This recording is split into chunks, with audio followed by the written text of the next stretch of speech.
সমন্বয়ক হাসিবের কথা হয়তোবা সকলেরই মনে আছে। ইতিমধ্যে মেট্রো রেলে আগুন এবং পুলিশ পুড়িয়ে মারার কথা তার নিজের মুখে অকপটে স্বীকার করেছেন গণমাধ্যমে।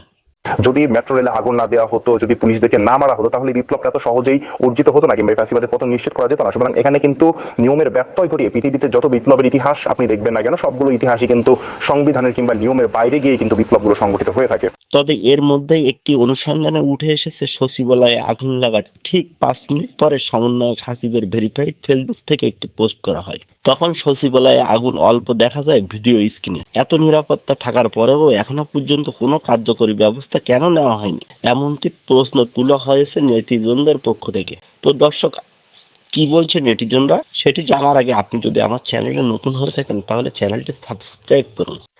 দর্শক, উক্ত স্থানে থাকা প্রত্যক্ষদর্শীরা জানিয়েছে এটি নিছক একটি পরিকল্পিত ঘটনা। এদিকে বিএনপির যুগ্ম মহাসচিব রুহুল কবির রিজভী জানিয়েছেন, নথিপত্র চাওয়ার সাথে সাথে এই ধরনের আগুন কোনোভাবেই মেনে নেওয়া যায় না। যখন কোনো সচিব কোনো মন্ত্রীর বিরুদ্ধে জনগণের মধ্যে থেকে প্রতিবাদ আসে, তখনই আপনার সচিবালয়ের ফাইল গায়েব হয়ে যায়, সচিবালয়ের মধ্যে আগুন ধরে। উচ্চ পর্যায়ে নিরপেক্ষ ব্যক্তিকে দিয়ে একটা তদন্ত হওয়া উচিত।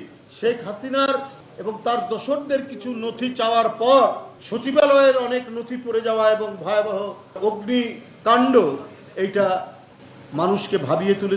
ইউনূস সরকার যদি মনে করে অন্যান্য রাজনৈতিক দলগুলো এখনো অবুঝ, তাহলে সে ভুল করবে। তো দর্শক, আপনার মূল্যবান মতামত কমেন্টে লিখতে ভুলবেন না।